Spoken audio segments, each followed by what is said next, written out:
Time now for tonight's Power Panel. It's extra large. We've got a lot of great people. Co-host of the Five right here on Fox News, Juan Williams, former press secretary for the Democratic Policy and Communications Committee, Rochelle Ritchie, and Fox News contributors Lawrence Jones and Katie Pavlich here with me in Washington. Good to see you all. Good to see you.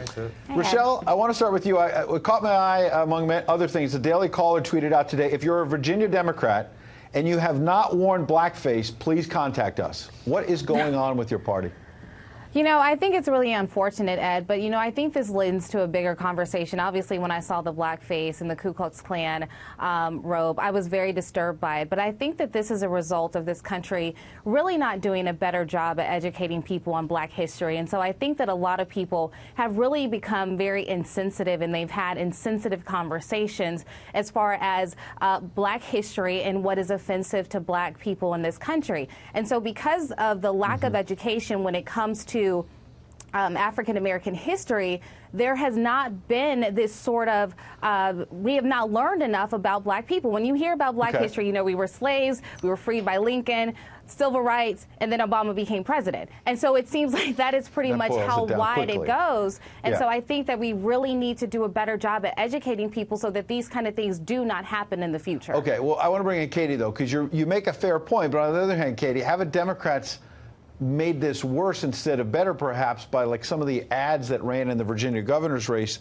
that accused Ed Gillespie, the Republican, and President Trump of being racist, and a guy in a pickup truck with a Confederate flag trying to run down minority kids. How did that help the conversation about black history? Well, look, I do think that there is an argument to be made about having real conversations without the judgment about people being ignorant about maybe some of the things. But in Virginia, in the capital of the Confederacy, I don't think that Ralph Northam or any of these other Democrats who are now admitting they were, and then, you know, saying that they're not admitting to it, as Northam has, are necessarily deserve the benefit of the doubt when it comes to what was offensive. But when it comes to the double standard here, you know, Ralph Northam ran, or people on his behalf, and he refused to condemn, ads against Republicans, accusing them of racism falsely. The left in this situation has set themselves up about whether they want to follow the new rules that they have set in terms of identity politics and using race as a weapon. I think that there's room for forgiveness here. I think that you can look at it from a perspective of they've all apologized, maybe with the exception of Ralph Northam because he admitted it and then essentially lied about it.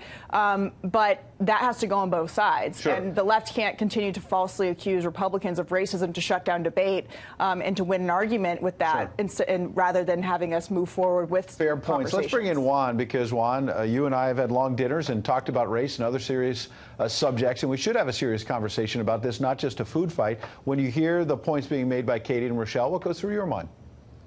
Well, one, I think this is, you know, clearly beyond sensitivities of black people. I think that there's a long history of blackface being used to demean, to dehumanize black Americans, and it goes back, you know, it's even before the Civil War, but certainly afterwards, the whole minstrel ideology. The second thing I would say here is I'm listening to Katie. I think, you know, there's a lot of sense on the Republican side of, oh, you guys have stepped in the mess that you made in terms of hypocrisy. And so I guess there's a little bit of schadenfreude in saying, oh, you're suffering from this issue now. To me, it's a little bigger.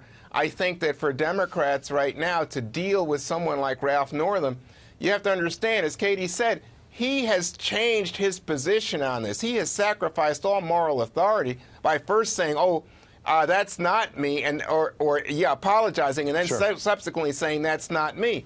At this point, the argument is, oh, if he gets out, it will mark him as a racist former governor for life, rather than dealing with the real issue, which is his need to apologize, to deal with moral authority, and the fact that he's damaging the Democrats nationally in the era of Trump, when there's lots of accusations about racism, misogyny. Well, now the Democrats look like they're just open to charges of hypocrisy. All right, I gave Juan a lot of time. Lawrence, you said bingo. Yeah, I can't believe this hell is frozen over. I agree with my brother Juan, and this is why I've been telling Republicans to calm down. Allow them to keep these people in office, because we know what's going to happen in 2020. They're going to be accusing Donald Trump of racism, say the Republicans are racist, just like they do in every other election. The Democrats started this whole mob mentality of calling people out and not allowing due process to happen. And so now you have to deal with the people that are in your party. And this is what I've always told people from the very beginning. There is no party that owns racism. There's going to be people in every single party that is going to do things that we don't like, and we should all call them out. The problem is with Democrats, if they've tried to say it's just the Republicans. It's only the Republicans that are, and they use it during every single election, and now it's coming to bite their tail. Well, and they've made that accusation without evidence as a way to not have deeper discussions about the way that policies affect. And just throw around the words, you're a racist. They throw it away to stop. They throw it out there to stop debate rather than having, quote, a real conversation about the issue. And the problem in Virginia is they have repeatedly accused Republicans with zero evidence of racism, and they themselves have very clear evidence of racism, whether it was Rochelle, now or 30 years ago. You've been patient, Rochelle. Go ahead. Ed, this is the problem that I have with this. See, racism is defined differently by people. So because we saw Northam in a blackface or in possibly a Ku Klux Klan robe, we've been able to see evidence of racism because of something we've seen. There are times where your rhetoric can also be racist. And it's unfortunate that in this country, unless you're in blackface, unless you're in a Ku Klux Klan robe, and unless you use the N-word, you can escape being considered a racist because it's not that clear evidence that I think people want to see when someone is labeled racist. Okay, let me turn the conversation now to another thing that was alluded to about due process, which is another serious issue, Me Too and all the rest. Juan, when I see what's developed tonight with Congressman Bobby Scott, I wonder, in the case of Brett Kavanaugh, you had Dianne Feinstein sit on an allegation of sexual assault for months. Republicans said it was because she was holding it for maximum political benefit. She said it couldn't be corroborated. We can debate that. Now you move forward to this one with the lieutenant governor who's a Democrat in Virginia. It turns out a Democratic congressman, Bobby Scott, knew about this a year ago. Why didn't he come forward? If Democrats are saying believe all women, why didn't he come forward? According to Bobby Scott, he didn't realize that there was sexual assault involved, but he admitted today that he knew the woman had come to him and he was fully aware of it. And so subsequent to that, I think, kind of Monday morning quarterbacking it, I think everybody would say you should have acted. Now, in the other case, by the way, that woman in the Kavanaugh case had gone to a congresswoman in California, and she was the one who sat on it before then forwarding it to the senator in the course of the judiciary. But then Feinstein was the top Democrat on judiciary. Correct. So that's a different dynamic, and I would also add a different dynamic in terms of the Washington Post knowing about the case involving this woman who's making the charges against Lieutenant Governor Fairfax. There was no really investigation of the woman in the Kavanaugh case. All right, Lawrence and Katie, quickly make your points.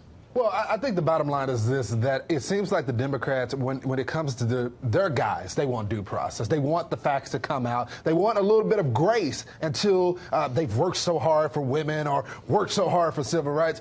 But when it happens to people that are on the right, they rush to judgment. They're quick to go to the press. And I'll say this, too. The press was so, when it came to Kavanaugh, they wanted an investigative report. There must be other women.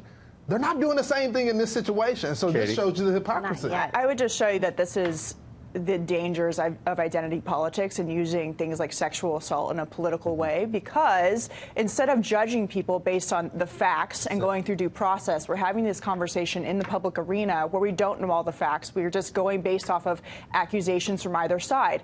You shouldn't believe someone as a woman any more than you believe them as a man. You should believe them based on what the evidence shows, because in America, that's the way that people can get justice. When you start lumping in, we're going to believe so-and-so over so-and-so based on gender or race, then it really conflates. Rochelle, I'll give you the final word.